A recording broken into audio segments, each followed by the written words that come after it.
एक राजा अपने राज्य का जायजा लेने निकला था।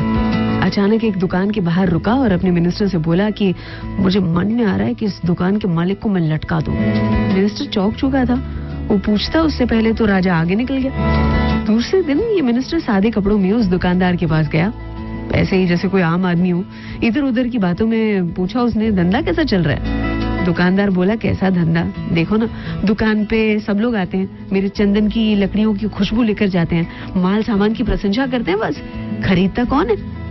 बोला, अब तो बस ये राजा मरे तो उसके लिए चंदन की लकड़ियों की डिमांड आए, और बहुत आएगी, आखिर राजा है वो, और मैं एक ही तो हूँ चंदन की लकड़ियों वाला यहाँ पर, और है कौन? अब मिनिस्टर को समझ आया कि राजा ने उस दिन ऐसा क्यों कहा था कि मन करता है कि दुकानदार को लटका दूं। दुकानदार ने राजा को नेगेटिविटी दी और राजा भी उसी नेगेटिविटी से पीड़ित होकर बोल गया। मिनिस्टर ने तुरंत कहा कि मुझे कुछ चंदन की लकड़ी दे दो। दुकानदार खुश हो गया, अरे वाह, उन लकड़ियों को सुंदर लपेट के दिया। मिनिस्टर ने सीधा जाके राजा के पास उन लकड़ियों को रखा, कहा कि महाराज आपके लिए भेंट है, चंदन की लकड़ियों वाला जो दुकानदार है उसने भेजी है। चंदन की खुशबू और उनके सुनहरे रंग को देखकर राजा बहुत खुश हुआ। अपनी ओर से उस दुकानदार के नाम कुछ सोना मोहरें भेज दी।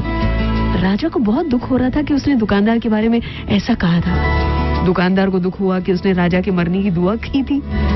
उस दिन से राजा के गुणगान गाना शुरू कर दिया था। अर्थात what you give to the world is what you get back. किसी ने एक स्वामी जी से पूछा था कि ये कर्मा क्या है?